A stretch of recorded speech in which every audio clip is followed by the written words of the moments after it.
राम राम राम राम राम राम राम राम राम।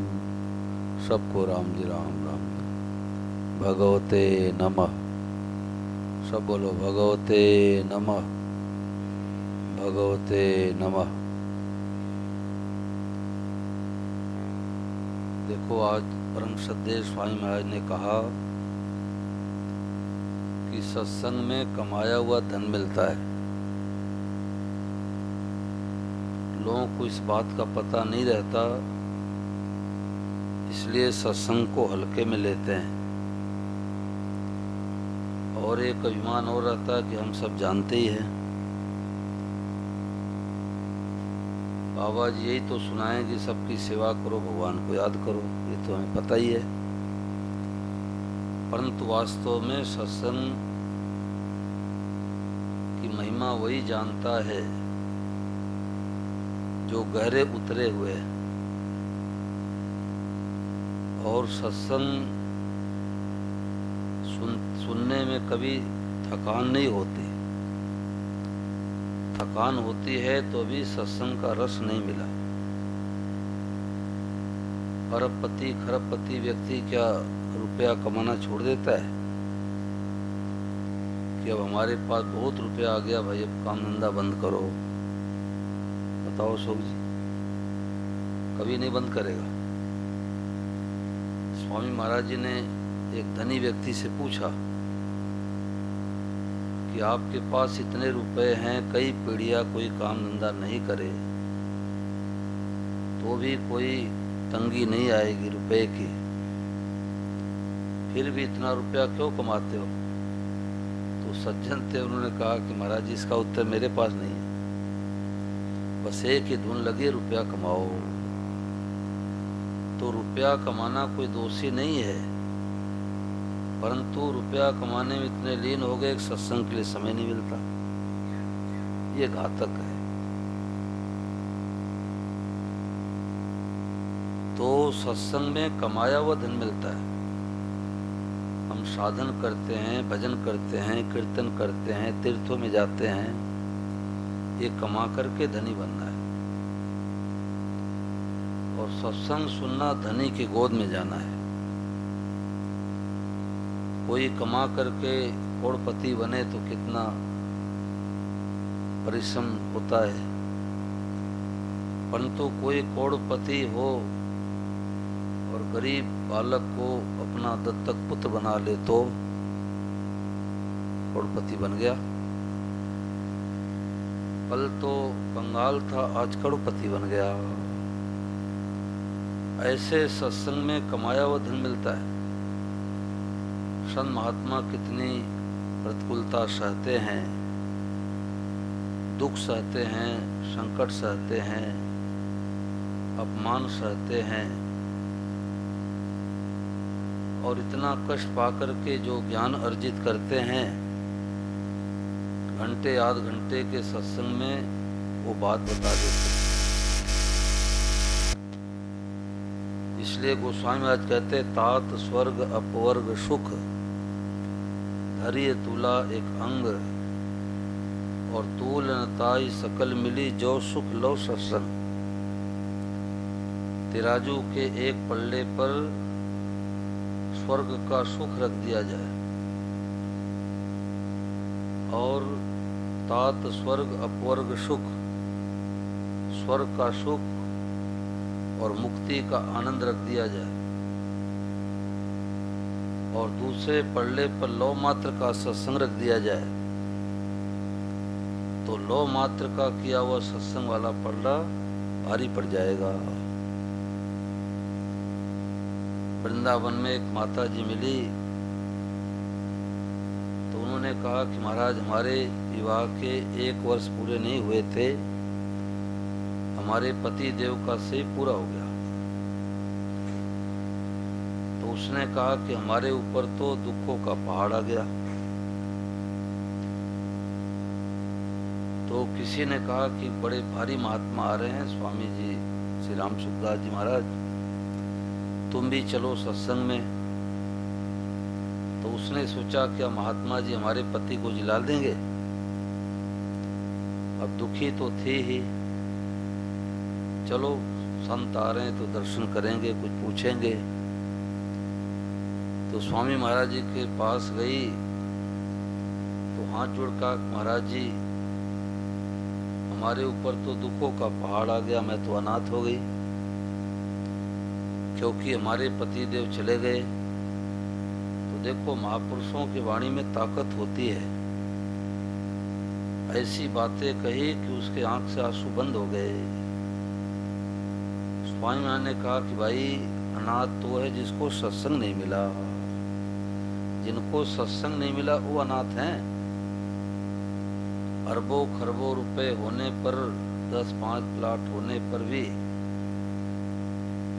सत्संग नहीं मिला तो अनाथ है, क्योंकि एक कौड़ी साथ में चलेगा नहीं, अनाथ ही है।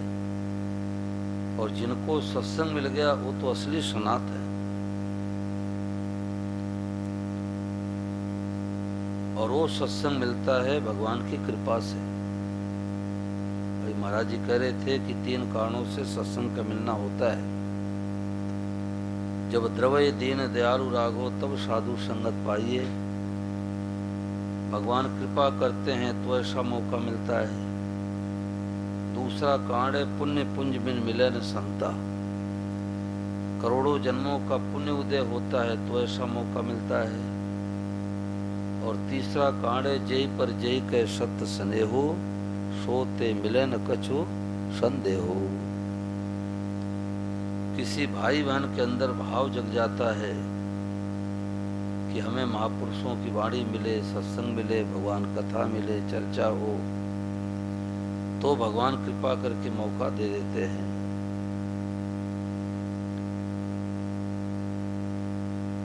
संतों ने कहा कि जैसे सर्प और नेवले का आपस में बैर होता है। सर्प नेवले को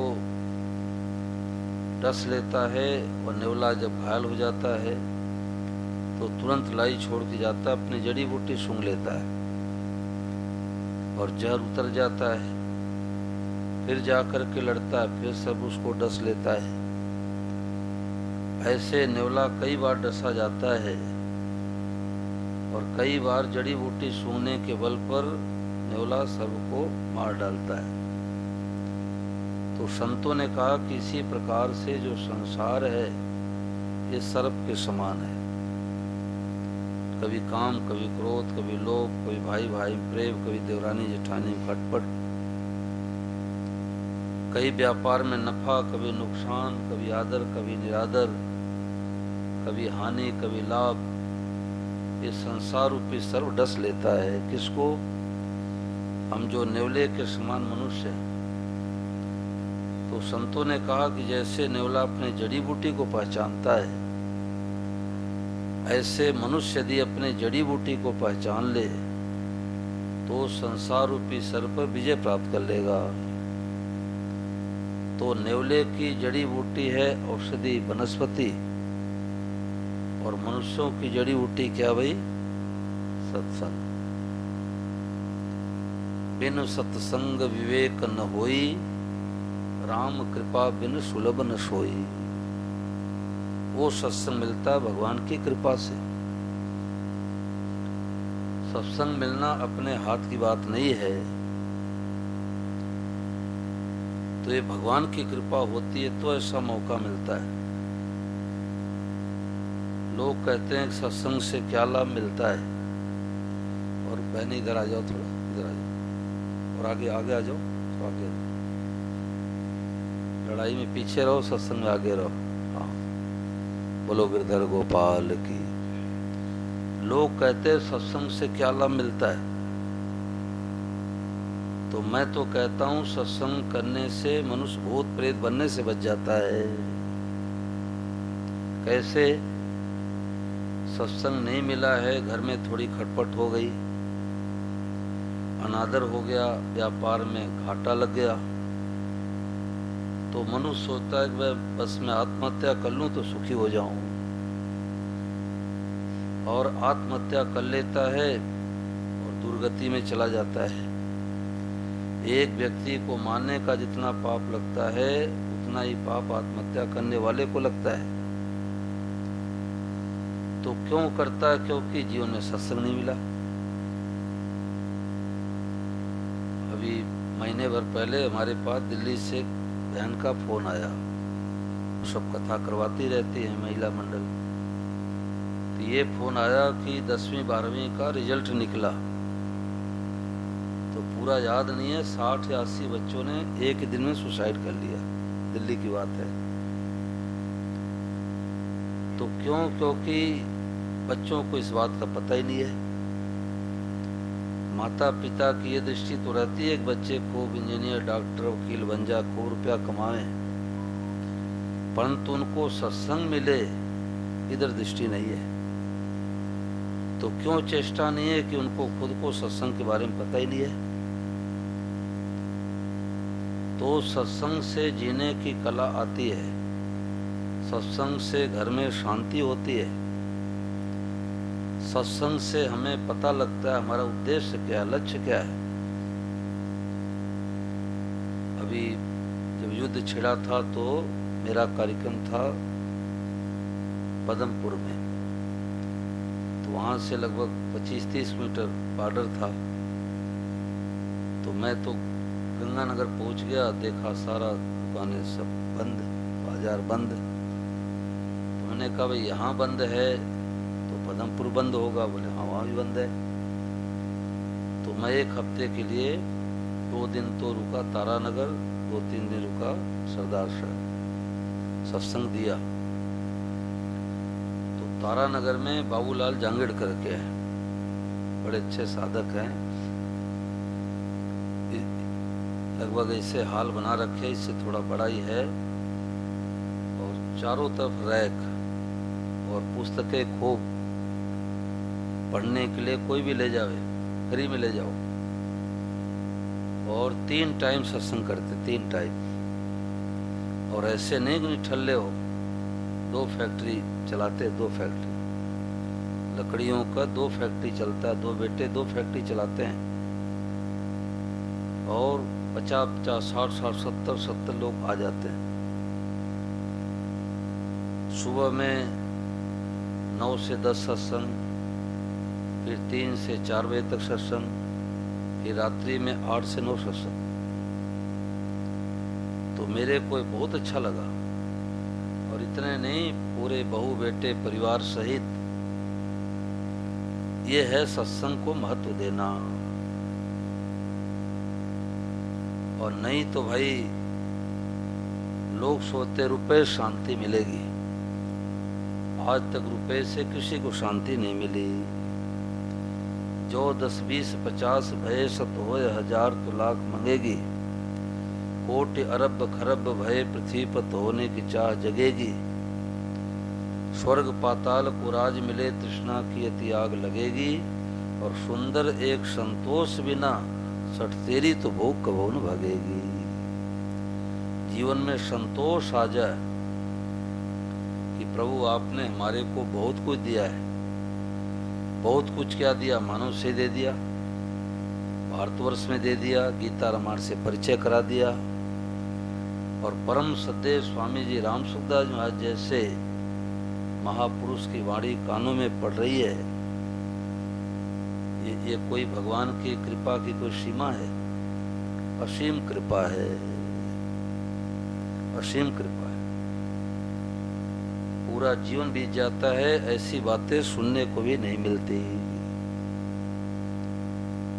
क्यों? क्योंकि महाराज जी लगभग 4 वर्ष के आयु में थे, तभी माँ ने साधु गोद में बैठा दिया।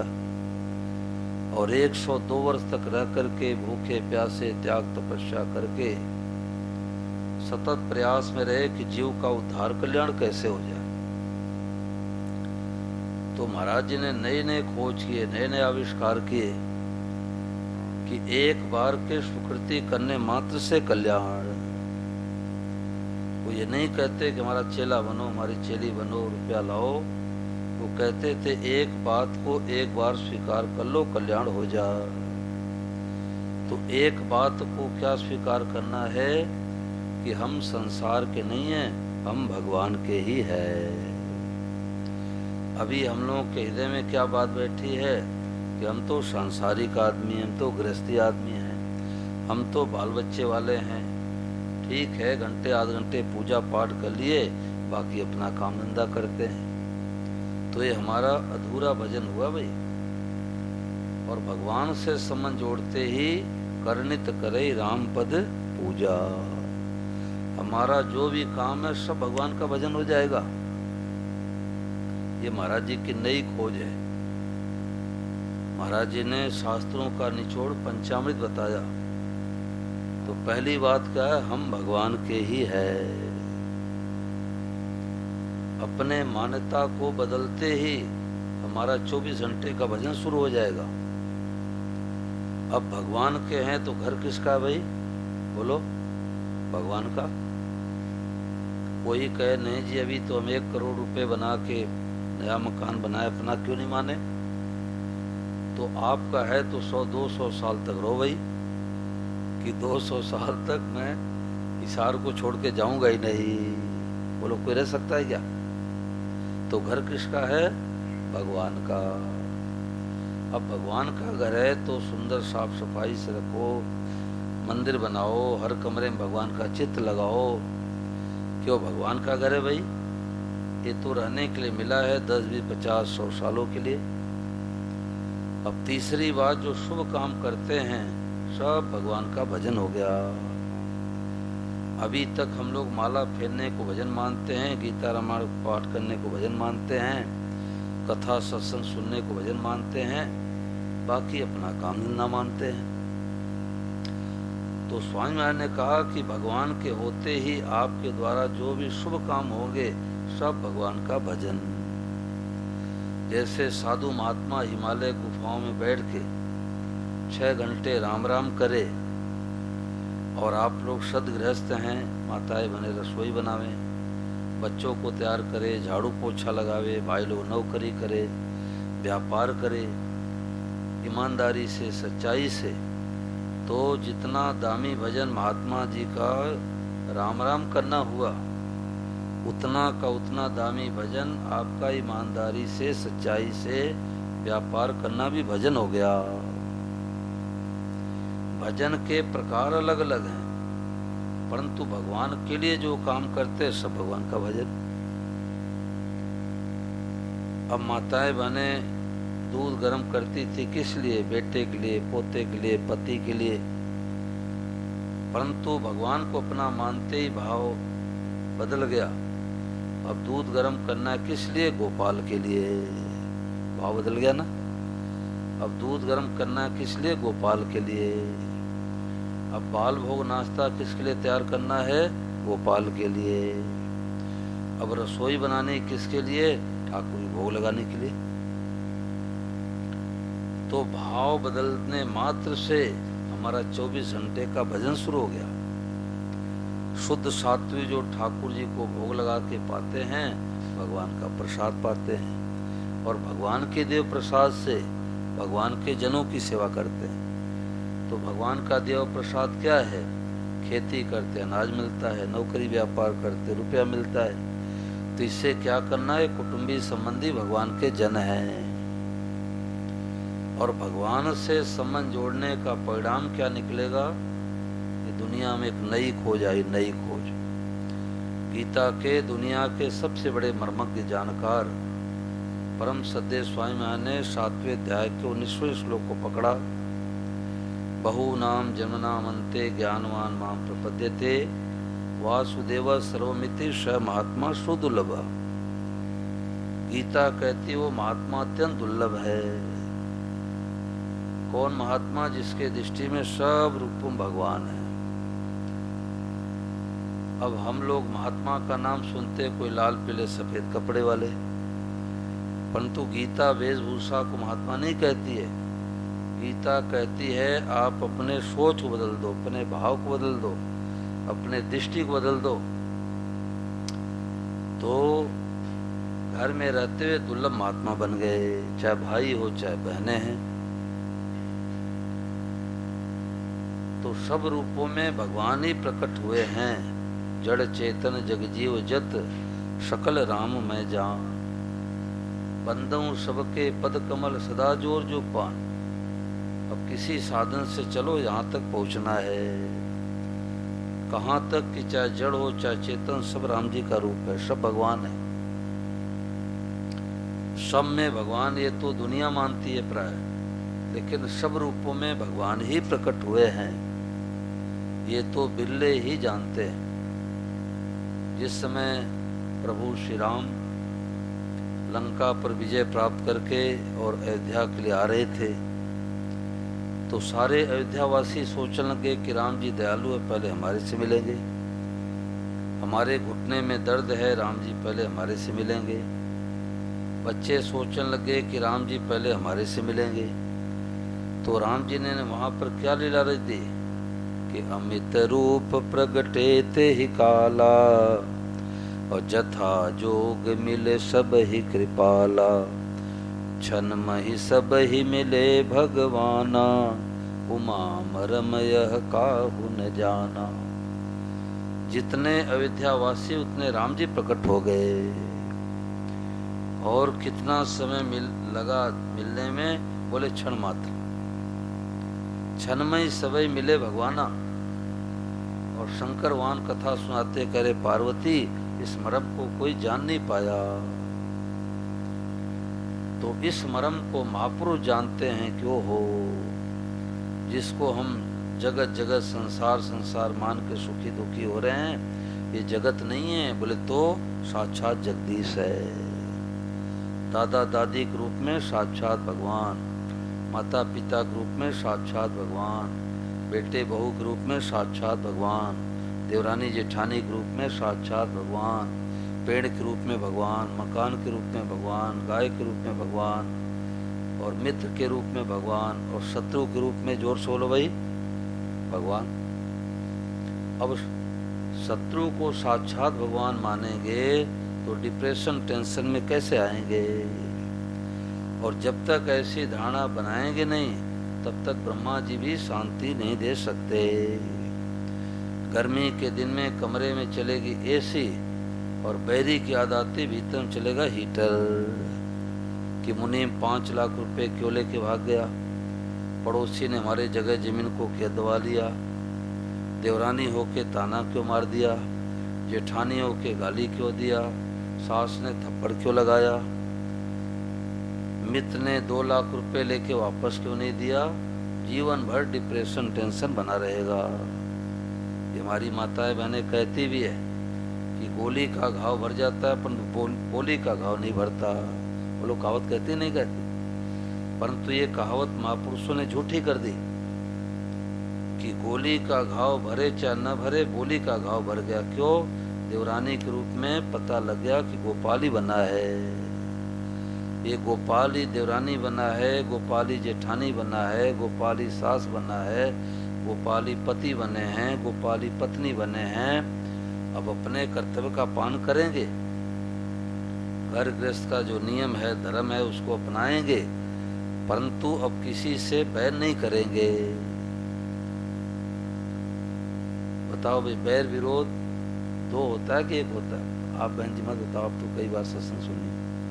बोलो बहने बताओ, बैर विरोध 2 होता है कि 1 होता है? हाँ, कई लोग 1 ही मानते हैं कि बैर विरोध मत करो। बहुत बढ़िया उत्तर आपने दिया, सत्संग मिला है। बैर अलग होता है, विरोध अलग होता है। विरोध तो गलत चीज का करना चाहिए, करना पड़ेगा, लेकिन बैर किसी से नहीं करना है। अच्छा, बैर विरोध करेंगे तो बैर हो ही जाएगा? हो जाएगा? नहीं होगा। विरोध करने से बैर नहीं होगा। इस बात को पकड़ लो तो आज ही बड़ा भारी सत्संग हो गया कि विरोध करने से बैर नहीं होता। मैं चूरू में सत्संग कर रहा था सो, तो 4-6 बार वो कथा करा चुके थे औरों का। तो उन्होंने कहा महाराज विरोध करेंगे तो बैर हो ही जाएगा। उन्होंने कहा बाबा जी अभी आपने ध्यान दे के नहीं सुना, विरोध करने से बैर नहीं होता है। अहित चाहने से, बुरा चाहने से बैर होता है। विरोध तो माँ बेटे में हो जाता है। बच्चा रोटी खा लिया, कहता माँ आज बैट बल्ला खेलने का मन कर रहा है, स्कूल जाने का मन नहीं कर रहा है। माँ थप्पड़ लगाती नहीं लगाती, जा स्कूल। विरोध किया कि नहीं किया? अब विरोध किया, भीतर बैर है क्या? भीतर में बैर नहीं है। विरोध किया परंतु माँ बेटे का बैर नहीं है। आपने पड़ोसी को गुस्से में चाकू दिखा दिया और थाने में शिकायत कर दिया, तो थाने वाले आपको बुला लिए, आपके ऊपर ये धारा लागू हो गया। आपने गुस्से में चाकू क्यों दिखाया? और उसी चाकू से हिसार का डॉक्टर हाथ काटने जा रहा है रोगी का, और कहता पहले 2 लाख रुपए लाओ। अरे डॉक्टर साहब हाथ भी काटोगे 2 लाख रुपया भी लोगे? बोले फार्म भरवा लेंगे, मन्ने जिन्हें कुल जिम्मेदारी तुम्हारी है। अब हाथ काटते इसमें भीतर बैर है क्या भाई? बोलो, डॉक्टर भीतर बैर है? नहीं है। तो विरोध करने से बैर नहीं होता है, अहित चाहने से, बैर करने से बैर होता है। अभी सत्संग नहीं मिला है तो हम बैर विरोध दोनों करते हैं। पड़ोसी से मुकदमेबाजी होती है तो विरोध भी करते हैं और उसका अहित भी चाहते हैं। हमें पता लग जाए कि 10 लाख का नुकसान हो जाए, हम राजी हो जाते, इसको बैर कहते हैं। परंतु सत्संगी व्यक्ति होगा तो विरोध तो डट करके करेगा, बैर नहीं करेगा, सबका हित चाहेगा। और उसके लिए महाराज जी ने उपाय क्या बताया? जो दिखाई दे, क्या कहना है? भगवते नमः। आज से शुरू कर दो। पति दिखे भगवते नमः, पत्नी दिखे भगवते नमः, बेटा दिखे भगवते नमः। बड़ों को बोल करके प्रणाम कर लो, छोटों को मनी मन कर लो। कुत्ता दिखे भगवते नमः, पेड़ दिखे भगवते नमः, गाय दिखे भगवते नमः। यही तो लोग कहेंगे हिसार वाले पागल हो गए। पागल नहीं, सब महात्मा सुदुर्लभ, दुर्लभ महात्मा बन गए। उत्तर प्रदेश में एक सज्जन गोपाल से संबंध तो बना लिए थे, परंतु उन्होंने भगवते नमः की बातें, ये तो लगभग 5 सालों से चल रहा है, तो मैंने फोन पर बताया नहीं, फोन पर समझ नहीं पाएंगे। तो गहरे सत्संगी हैं, पहले दिन आए और बात को पकड़ लिए। तो कार में बैठ के जाने लगे तो पेड़ को दिखे भगवते नमः, गाय दिखे भगवते नमः, कार दिखे भगवते नमः, रास्ते भर कहते गए। तो जब दरवाजे पर गए तो कुत्ता दिखाई दिया, बोले भगवते नमः। पड़ोसियों ने कहा रे भाई इनका तो इलाज कराओ, ये तो कथा सुनने के लिए गए थे तो पागल हो गए। पागल नहीं, दुर्लभ महात्मा बन गए।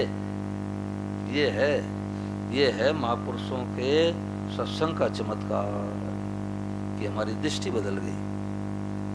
अभी जगत दिखता है तो हम सत्संग में बैठे हैं, हमने सत्संग नहीं किया, और जगदीश ही जगदीश दिखने लग जाए, पूरा सत्संग हो गया।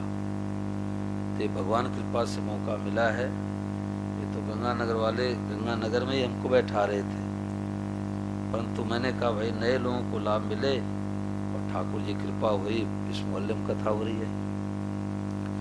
तो भगवान कृपा से ऐसा मौका मिला है, हल्के मत लेना। यहाँ स्वामी महाराज जैसे महापुरुषों की बातें चलेगी, करोड़ों अरबों रुपए लगा के कथा कराओ, ऐसी बातें नहीं मिलेगी। क्या मिलेगी? कि आज कन्हैया का जन्म है तो रुपया लाओ, और रुक्मणी का विवाह तो साड़ी लाओ, माताएं साड़ियों का ढेर लगा देगी। भंडारा हुआ, इतने लोग खाए पिए, इसी को कथा मानते हैं। गोंडा में एक सज्जन बोले कि हमारे यहाँ अंतर्राष्ट्रीय महात्मा आए थे तो 25 कुंतल चीनी का शरबत बन गया। तो मेरे को हंसी आई। अंतर्राष्ट्रीय महात्मा आए तो यही याद है 25 कुंतल चीनी का शरबत बन गया। गर्मी के दिनों में 100 कुंतल चीनी शरबत बना दो, हिसार वाले पी ले जाएंगे, कौन सी बड़ी बात है। अरे अंतर्राष्ट्रीय महात्मा आए तो हमारा भाव बदलना चाहिए कि हम सांसारिक नहीं, हम भगवान के हो गए। भाव बदलना चाहिए कि हमें सब जगह भगवान ही भगवान दिखने लग गए। तब तो अंतर्राष्ट्रीय महात्मा से लाभ लिया, और नहीं तो डुगडुगी बजाते रहो कि अंतर्राष्ट्रीय महात्मा आए। तो सत्संग की बातों से हमारा लोक परलोक सब सुधरता है। और जो भगवान की कथा है, कोटि जन्म समुत्थेन पुण्य नैवेद्य लभते, करोड़ों जन्मों का पुण्य उदय होता है तो भागवत कथा कानों में पहुंचती है। जब राजा परीक्षित को श्राप लगा कि 7वें दिन तक्षक नाग डसेगा, गंगा जी किनारे पहुंच गए और देखते देखते संत महात्मा पहुंच गए। श्री सुखदेव जी महाराज जी पधारते हैं। बोलो श्री सुखदेव जी महाराज की। क्योंकि जहाँ भगवान कथा होती है सारे देवी देवता संत महात्मा सब वहाँ विराजमान हो जाते हैं। तो देवता लोग उसी समय अमृत का कलश लेकर के आए, श्री सुखदेव जी को प्रणाम किए। बोले महाराज आप तो अमर कथा सुनाने के लिए आए हो। भागवत महापुराण कथा क्या अमर कथा है। तो देखो ना हम लोग अमृत का कलश लेकर के आए हैं स्वर्गलोक से, तो अमृत तो पिला दो राजा परीक्षित को, सदा के लिए अमर हो जाएंगे। और ये जो अमर कथा है भागवत महापुराण कथा हम लोगों को दे दो, स्वर्ग में जाके सुनेंगे। तो श्री सुखदेव महाराज डांट लगाते हुए कहने लगे अरे मूर्खो, कहाँ तो कांच कहाँ तो मणि, मणि से क्या कांच की तुलना की जा सकती है। और कहाँ तो अमृत कहाँ तो भगवान की कथा, यानी अमृत से बढ़कर के भगवान की कथा है। डांट फटकार के भगा दिए। तो हम कलयुगी जीवों को ऐसी कथा सुनने को मिले, कहने को मिले, ये विशुद्ध भगवान की कृपा है। बोलो गिरधर गोपाल की। और यहाँ देखो बैनर लगा है, या रुपया पैसा फल कपड़े साल चद्दर कुछ भी लेना लाना है, आरती में पैसे नहीं चढ़ाना है। हमने कोई घर गृहस्थी किया नहीं, हाथ क्यों फैलाएंगे। कोई आश्रम कुटिया बनाया नहीं, हाथ क्यों फैलाएंगे। तो भगवान कृपा से ऐसा मौका मिला है। और 2 समय का सत्संग कथा कार्यक्रम है, सुबह 5 से लगभग 6:30। अभी 10-15 मिनट के लिए प्रभात फेरी चलते हैं। और शाम काल के सत्र में 3:30 से है ना सुबह 3:30 से 4 बजे तक भजन कीर्तन, और फिर 4 बजे से लगभग 6:30 बजे तक भागवत कथा। बोलो गिरधर गोपाल की। चलो।